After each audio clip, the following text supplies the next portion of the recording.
help me in the aftermath of Sean's death and who I went to go visit. And so although Sean's death is very much an integral part of the story, I never wanted to write a book just about Sean's death. It was much more of the process afterwards. So tell me more about that process. You say there were a group of Israeli girls that really helped you. How did they first come into the picture? Almost immediately. So the two Israeli girls, I didn't know their name for probably about 24 hours, but they were there when Sean died on the beach. I ran to get help from a crowded bar, and a bunch of tourists followed us back to the sand. And although I didn't know it at the time, those two girls were there watching this all happen. And then Sean's body was loaded into the back of a truck. It was taken to a clinic, and these girls followed on foot to the clinic. They had to ask directions. They didn't know where they were going. So they were at the clinic when he was pronounced dead, when it was official. And there was one other Westerner in the clinic at a time, and as soon as he was pronounced dead, she basically got up and left. I think it was just too much for her to handle. And the Israeli girls stayed with me, and they insisted that the death certificate be translated. They stopped me from signing it before it was translated. They insisted that I be allowed some time alone with him. They were very aggressive at a time when that was what I needed, and when I didn't have a voice myself because I was in too much shock. The next day I was told I had to be at the police station, and I spent 8 hours at the police station the next day, and they insisted on coming, and they insisted on offering their signatures when the police wanted 4 male witnesses to Sean's death. So without them, I would have signed a document I didn't understand that said that Sean had died from a drunk drowning. I could have been accused of just about anything with the police. I mean, they really saved my life, and I don't know where I would be without them. And as part of the journey that I took after Sean's death, I went to Israel to visit them. So there's a real warmth in the story, really, like how you can rely on the kindness of strangers. Yeah, exactly. Yeah, and I mean, I think what those two girls did, they were 21 years old, they'd never talked to me, they'd never met me, it was so above and beyond, I believe, what the average person would do. And so those were the kind of things that I wanted to focus on.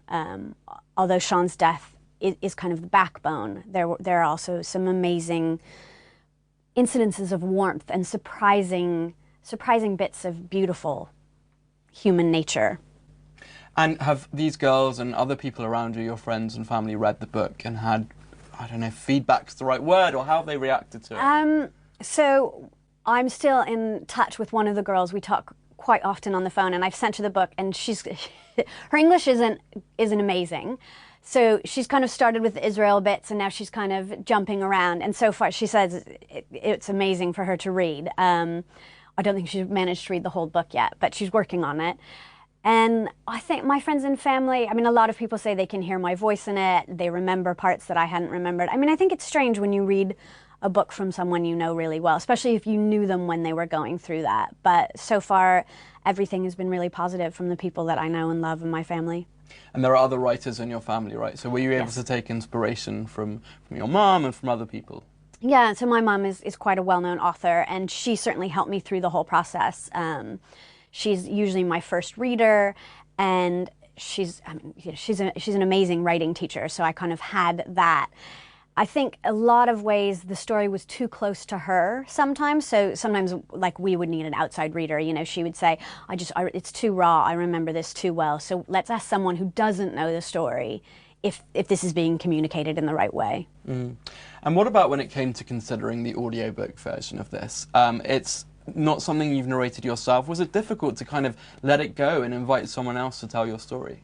It was, yeah. So I got a choice of 3 actresses, and I spent a fair bit of time listening to clips. I Googled them because I wanted to kind of see what else they'd done.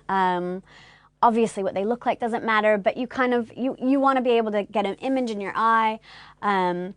So I listened to the 3 actresses, and my mom, my agent, and I all decided on the same actress, and kind of without discussing it, we all said it's definitely this one, definitely this one, definitely this one. But it was kind of hard to let go. She contacted me, and she wanted some help with the pronunciation of a name, and I kind of thought, only one name? There's loads of things I can talk to you about pronunciation. And she said, no, I think I'm good. And I was like, okay, all right. I'll leave you to it. Yeah. And have you listened to any of it since? I've listened to very short clips. I'm finding it a little bit tricky to listen to, just because it's my life, it's in the first person, and it's obviously not my voice. So I think I'm going to try again. I've listened to a little bit, and it was quite discombobulating at first, but I'm going to definitely try again. Have you listened to much stuff in audio before, audiobooks, podcasts?